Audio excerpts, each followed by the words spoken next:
नमस्कार दर्शक बंधुओं, आप सभी का बहुत बहुत हार्दिक स्वागत है हमारे इस यूट्यूब चैनल पर। तो प्यारे दोस्तों, हम सभी लोग जानते हैं कि हम अपने कर्मों का फल सबको भोगना ही पड़ता है।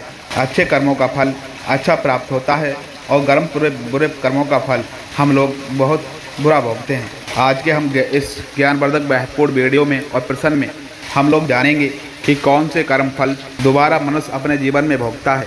दोस्तों, भगवान श्री कृष्ण ने बताया है कि इस धरती पर जो भी मनुष्य व्यक्ति जन्म लेता है, जो भी मनुष्य इस धरती पर जन्म लेता है, उसे एक ना एक दिन मरना ही पड़ जाता है, उसे एक ना एक दिन मृत्यु को प्राप्त होना ही हो जाता है। यह एक बहुत ही कठोर सत्य है, इसे कोई भी चाह कर भी दोस्तों झुठलाया नहीं जा सकता। जी हाँ मित्रों, तो दर्शक बंधु, इससे प्रश्नों से कोई बच नहीं सकता, चाहे वह इंसान कितना ही बुरा क्यों ना हो, चाहे वह कितना ही भला क्यों ना हो, और चाहे वह कितना ही गरीब क्यों ना हो, चाहे वह कितना ही अमीर क्यों ना हो, सबको दोस्तों एक ना एक दिन मरना ही पड़ जाता है। हालांकि दोस्तों, मृत्यु के बाद में दोबारा जन्म लेना माना गया है। जैसे दोस्तों दिन के बाद रात हो जाती है और हर एक रात के बाद एक नया सवेरा अवश्य होता है। जी हाँ दोस्तों, उसी प्रकार गरुड़ पुराण के अनुसार हर भय एक चीज़ दोबारा जन्म अवश्य लेती है। जी हाँ दोस्तों, कहने का मतलब और तात्पर्य यह रहने वाला है कि जिस व्यक्ति का जन्म होता है वह मृत्यु के बाद उसका दोबारा जन्म होता है, उसका पुनर्जन्म हो जाता है।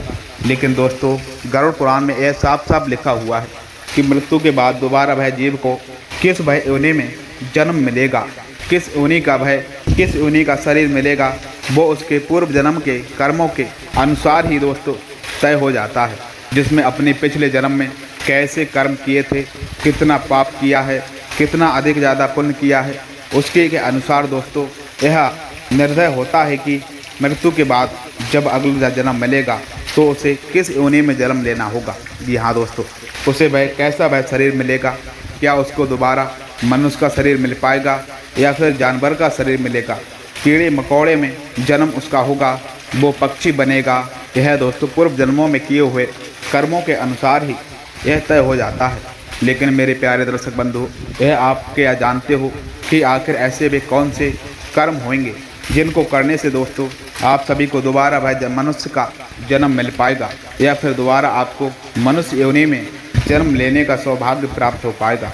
जी हाँ दोस्तों, मेरे प्यारे दर्शक बंधुओं, तो आप यह नहीं जानते हो इसका जवाब, तो आप इस ज्ञान वर्धक वीडियो को आप लोग शुरू से लेकर पूरा अंत तक अवश्य बने रहिएगा। इस वीडियो के एक एक महत्वपूर्ण शब्दों को, एक एक बातों को कही हुई ध्यान से, दिल से, मन से, सुकून के साथ शांति पक्ष मिलेगा, ताकि आप सभी को संपूर्ण भय ज्ञान मिलेगा और आप लोगों को संपूर्ण ज्ञान की मिलेगा, क्योंकि इसका पूरा फायदा मिलेगा। क्योंकि दोस्तों आधा अधूरा ज्ञान किसी भी काम का नहीं होता, और वहीं आधे अधूरे ज्ञान से लोग कई बार अपना अधिक नुकसान भी कर जाते हैं। क्योंकि प्यारे मित्रों, आज हम आप सभी को गरुड़ पुराण के अनुसार यह बताने जा रहे हैं कि आखिर आपको कौन से कर्म अच्छे करने से दोबारा आपको वह मनुष्य का जन्म प्राप्त होगा। जी हाँ दोस्तों, दोबारा मनुष्य आप सभी को योनि मिलेगा या नहीं। प्यारे मित्रों, गरुड़ पुराण में ऐसा बताया गया है कि कर्म अच्छे ही होते हैं, कर्म बुरे भी होते हैं, और दोस्तों कर्मों के ही अनुसार ही जीवों को नया जन्म प्राप्त होता है, नई योनि मिलती है। वहीं दोस्तों बता दें, मनुष्य का अधिकार वहीं सिर्फ कर्म करना ही होता है, और यदि कर्मों का बंधन देने का अधिकार परमात्मा को होता है। दोस्तों इसमें अलावा गरुड़ पुराण में यह भी बताया गया है कि यदि इस युग में आपको मनुष्य योनि में आपको जन्म मिला है, मनुष्य का यदि आप सभी को शरीर मिला है, तो आपका अगला जन्म भी मनुष्य योनि में होगा। मरने के बाद आपको दोबारा दोस्तों मनुष्य का वह शरीर मिलेगा या फिर बिल्कुल ही दोस्तों तय नहीं है। गरुड़ पुराण में के अनुसार में जो लोग अपने ध्यान में मन में पाप करने से बचते हैं, अच्छे कर्म करते हैं, पर उपकार करते रहते हैं, सिर्फ उन्हें ही मनुष्य का वह शरीर दोबारा प्राप्त होता है। यही नहीं दोस्तों, ऐसे बहुत सारे मनुष्य होते हैं जो अपने लिए बुरे कर्मों के अनुसार अपने बेपापों के कारण 84 लाख योनियों में पता नहीं दोस्तों किस योनि में सालों साल भटकते रहते हैं। जी हाँ दोस्तों, और वहीं दोस्तों अंत में वे जाकर के मनुष्य योनि में प्राप्त होता है। उन्हें मानव का वह शरीर जब मिल जाता है तो मेरे प्यारे दर्शकों, कर्म तो दोस्तों 3 प्रकार के होते हैं। पहला है दोस्तों एक संचित कर्म। पूर्व कर्मों का जो भेद है उसे दोस्तों संचित कर्म कहलाया जाता है।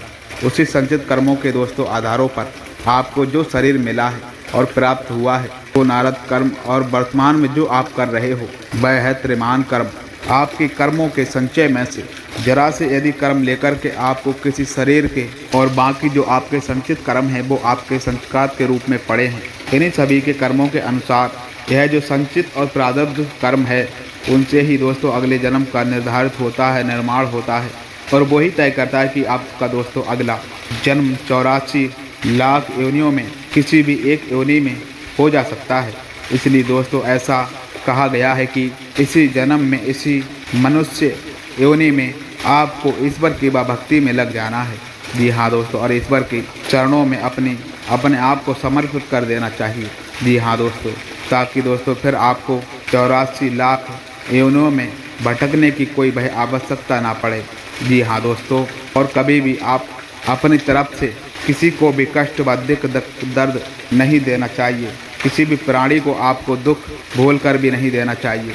किसी प्राणी को कष्ट आपके द्वारा ना हो पाए, इसका आप सभी को दोस्तों विशेष ध्यान रखकर चलना। जी हाँ दोस्तों, तो प्यारे दर्शकों, व्यक्ति मनुष्य इस संसार में अकेला आता है। व्यक्ति इस संसार से अकेला ही जाता है, कोई भी उसके साथ में नहीं जाता। अपनी उम्मीद से वह अपना करीबी से करीबी के साथ में नहीं जाता। मरने वालों के साथ कोई नहीं मरता। मृत्यु के बाद दोस्तों उसने अपने जीवन काल में कितने ज़्यादा पाप इकट्ठे किए हैं और कितने ज़्यादा पुण्य उसने अपने लिए जोड़े हैं। इसी से उसे यह निर्धारित हो जाता है कि अगला जन्म उसे किस योनि में प्राप्त मिलेगा। दोस्तों महर्षि वाल्मीकि जी आदि ग्रंथ रामायण में यह दर्शाते हैं कि माता पिता, गुरु, आचार्य और दोस्तों ज्ञानी पंडित का कभी भी तिरस्कार, कभी भी वह अपमान भूल कर नहीं करना चाहिए, और ना ही दोस्तों अपने मन में कभी भी उन लोगों के लिए कोई तकल्लुफ़ विचार ला लेना चाहिए। और जो भी मनुष्य दोस्तों ऐसा कर जाता है उसे घोर पाप, उसे महापाप लग जाता है, और ऐसे लोगों को नरक में, पाप में भोगना ही पड़ जाता है। नरक में उसे कष्ट भोगना ही पड़ जाता है, चाहे वह फिर कितने भी पुण्य कर ले, कितने भी अच्छे कर्म क्यों ना कर ले, उस पाप के लिए कोई भी वह पुण्य उसे टाल और मिटा नहीं सकता। दोस्तों जो मनुष्य व्यक्ति हमेशा ईश्वर के, दूसरों के हित के बारे में सोचता है, दूसरों के बारे में अच्छा और भला सोचता है, पशु पक्षी से प्रेम करता है, पशु पक्षियों से उनके ऊपर दया दिखाता है, उन्हें दाना पाना चारा खिलाता है, ज़रूरतमंदों की वह और गरीबी की मदद करता है, और बिना किसी लालच के भय अपने संचित भय धन का उपयोग भय धार्मिक कार्यों में यदि वह करता है, तो ऐसे व्यक्ति मनुष्य का लाछन मानव योनि में ही तय हो जाता है। जी हाँ दोस्तों इसके अलावा बड़ी साफ कहलाया गया है कि जो मनुष्य और व्यक्ति अपने मृत्यु के एकदम अंतिम समय में जो विचार अपने मन में रख के चलता है, जिस चीज़ को वह आखिरी पल क्षण में, अपने वह आखिरी समय में किस चीज़ के बारे में सोचता रहता है, और उसी चीज़ को वह सोचते सोचते अपने वह प्राण त्याग देता है, तो उसे दोस्तों अगला जन्म उसी के अनुसार मिल जाता है। मान लीजिएगा कि कोई दोस्तों मनुष्य अपने अंतिम समय में किसी स्त्री को याद करते हुए अपने जब प्राणों को वह त्यागता है, तो उसका अगला वह जन्म एक स्त्री के रूप में ही, एक महिला के रूप में ही हो जाता है। इसी प्रकार दोस्तों जो भी मनुष्य अपने आखिरी समय में, अपने वह अंतिम समय में यदि वह ईश्वर को, भगवान को याद करते हुए अपने यदि प्राणों को त्याग देता है, तो ऐसा मनुष्य दोस्तों मुक्ति की ओर आकर्षित हो जाता है। अर्थात दोस्तों मृत्यु के आखिरी पल क्षणों के जो विचार होते हैं वो भी दोस्तों आपको अगले जन्म में आप सभी को कौन सी योनि में जाना है इस पर निर्धारित करने में बहुत ही महत्व रखते हैं। इसलिए दोस्तों हमारे धर्मशास्त्रों में यह बताया गया है कि पूर्ण मृत्यु के आप आखिरी पल क्षण में, आखिरी समय में हमेशा आप सभी को राम नाम का जाप जब तक कर रहे कहना चाहिए। जी हाँ दोस्तों, तभी हमें मृत्यु को प्राप्त होना चाहिए। तो प्यारे दर्शकों, मैं अंत में आप तक लोगों से यही कहने का निवेदन करना चाहूँगा कि हर एक मनुष्य व्यक्ति को अपने इस जीवन काल में अच्छे कर्म करने चाहिए। पुण्य कर्म करनी चाहिए, उसे इस बात का हमेशा यह ध्यान रखना चाहिए कि उसके भाई किसी भी बातों से, उसके भाई किसी भी भाई व्यवहार से या फिर उसके भाई किसी भी भाई कर्म से किसी भी दूसरे जीव को कष्ट ना पहुंच पाए, ना तकलीफ पहुंचे। आपको दोस्तों मनुष्य के साथ साथ जो बेजुबान जानवर हैं, पशु हैं, जो पक्षी हैं दोस्तों, इनसे भी बहुत ज़्यादा अधिक प्यार करना चाहिए। जी हाँ दोस्तों, आप इस बात का अवश्य ध्यान रखकर चलें कि कभी भी दोस्तों किसी भी टाइम पर किसी भी मनुष्य, पक्षी और पशु को और या जानवर को आपसे उसे कष्ट ना पहुंच पाए। हो सके तो दोस्तों उन्हें दाना पानी खिलाएं पिलाएं, उन्हें भोजन कराएं। जी हाँ दोस्तों, यही आप सभी के जीवन के लिए बहुत ज़्यादा फलदायक समय होगा। हमेशा दोस्तों जब भी आप उनकी सेवा करना चाहें तो निस्वार्थ भाव से सेवा करें। जी हाँ दोस्तों, ये आपके जीवन के लिए बहुत ही ज़्यादा फलदायक कार्य होगा, जो आपके बिल्कुल स्वर्ग के रास्तों को खोलेगा। जी हाँ दोस्तों, यदि कहानी में जानकारी पसंद आई हो तो सर्वप्रथम वीडियो को एक प्यारा सा लाइक प्रदान अवश्य करना, और यदि दोस्तों आप हमारे चैनल पर पहली बार आए हो तो चैनल को भी सब्सक्राइब अवश्य कर लेना। मिलते हैं दोस्तों फिर ऐसी ज्ञानवर्धक कहानी से, तब तक के लिए आपका दिन शुभ हो, मंगलमय हो। जय श्री राधे कृष्ण। आप लोग भी कमेंट बॉक्स में लिख के जाना, इससे प्रभु की कृपा आपको अवश्य प्राप्त होगी। जी हाँ दोस्तों।